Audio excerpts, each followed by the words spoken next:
So here we have it. Yes, guys, we have yet another new promo code. What's up, guys? BARRYGAMING here, back with some more Raid Shadow Legends, and this is another one of those new player promo codes. However, I don't necessarily know if this is one you want to go for, especially when you're considering Ultimate Gaelic, Sun Wukong, all these other really awesome early game heroes. Compared to this one, doesn't necessarily seem as good, but maybe if you're a spender, this could be an option. Either way, there's a brand new promo code, Green Warden Rorik. We're gonna go with Rorik here. He's a defensive hero, which again, usually not something you want to do. And as far as his abilities go, they're okay. They're not exactly what you would expect probably or want from a first legendary hero on day one of an account. So, Sword of the Glades attacks one enemy, transfers all of the debuffs that are on that champion, which is a pretty cool effect, onto a target, then heals him for 5% for each one of those debuffs that you transfer. So if you are going in against a game mode where like the enemy is just really throwing some debuffs on you, that can be a cool little tech to have, plus some healing. The damage is based on defense, not your attack. He has Rust Consume You. That's a different one. Hold up, click the link down in the description right now to get your free annex as well as one epic hero as you level up. All you have to do is log out of your Plarium Play on PC and uninstall. Click the link down in the description and register with a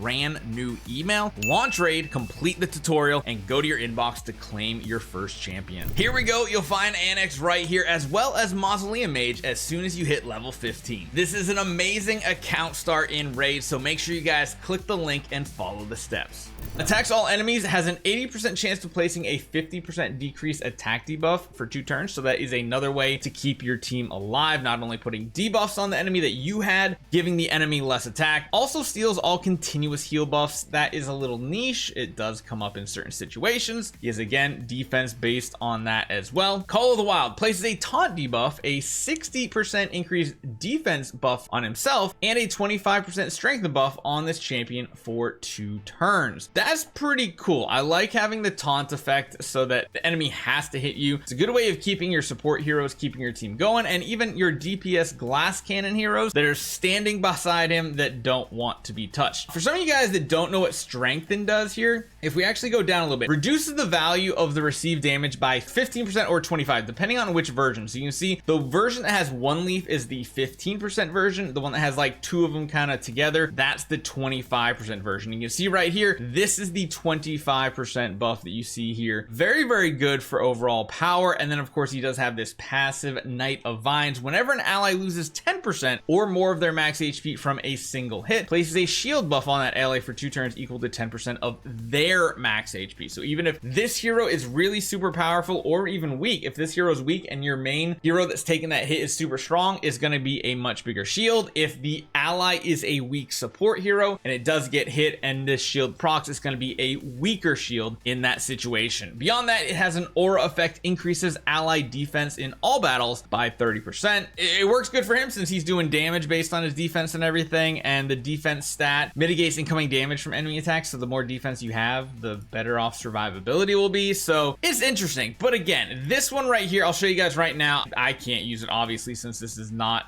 a new server, new account or anything. It's TREEHUGGER. That is the one right there. TREEHUGGER is the promo code, and yes, only for new players. And when it says only for new players, that means only within like the first 24 hours, I believe, that account has been created. I do wish they would start adding more promo codes to the game that were a little bit more relevant overall, but at the end of the day, that is not bad. I would still say overall the other options here, number 1, orcs. You can get a Supreme Gaelic. This is probably still a better option if you want a pure damage dealer. The fact that he can put HP burn on the enemy means he's going to be much better at bossing, dealing tons of boss damage. Very, very powerful, decreased speed, things like that. And I mean, beyond that, Supreme Gaelic just gives your team ally attack for 33%. Like, that's just an insane amount of attack for your aura versus the defense one that makes you tankier. Doesn't really help you with damage. The other one that I still think is probably the best go-to is, where are the Skinwalkers? Here we are. Skinwalkers, Sun Wukong. He is a solid early game game hero. He has, you know, some ability to crowd control by placing a stun debuff on the target. He has the ability to ignore the enemy's defense for a certain portion. If the initial target dies, this damage spreads out to other targets. If of course it survives, it has a chance to sheep them, so they just do a basic attack that does next to no damage. He has AoE abilities that are really good. It blocks buffs on the enemies while stealing every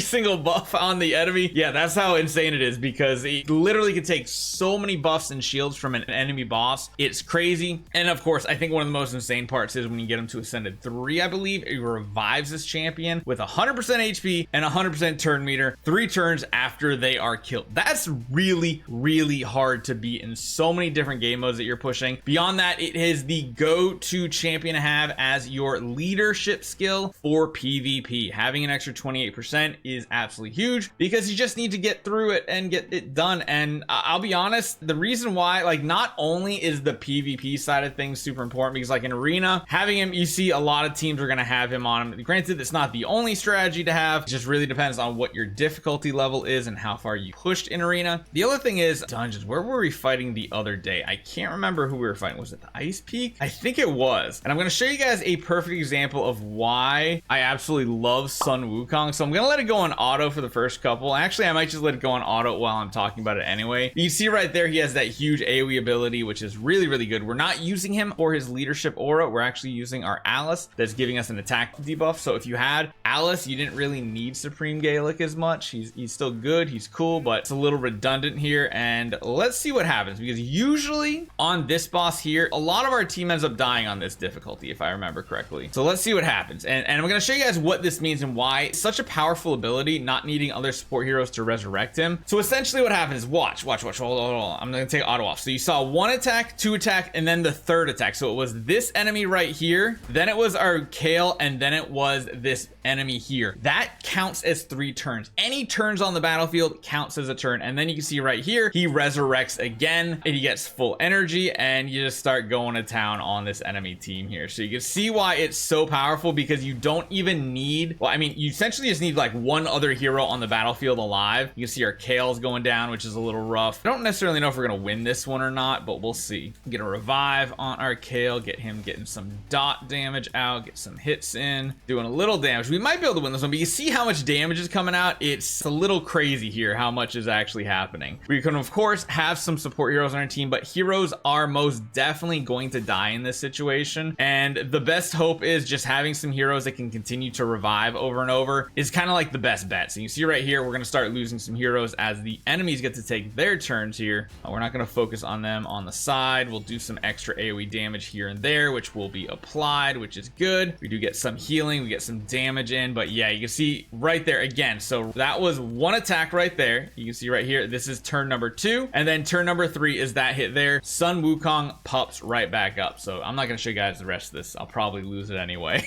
But that's why I want to talk about why this hero might not necessarily be one you want to go for. So again, if you guys want to check out the hero yourself, I believe, oh shoot, where was he in? He's in the Sylvan Watchers, and it's right here, Green Warden Ruark. So if you want to check it out for yourself, see if this hero is for you, go for it. Chances are this is not going to be the hero for you. So hopefully you guys enjoy this one. Hit that subscribe button. TREEHUGGER is that promo code, and I'll see you guys next time.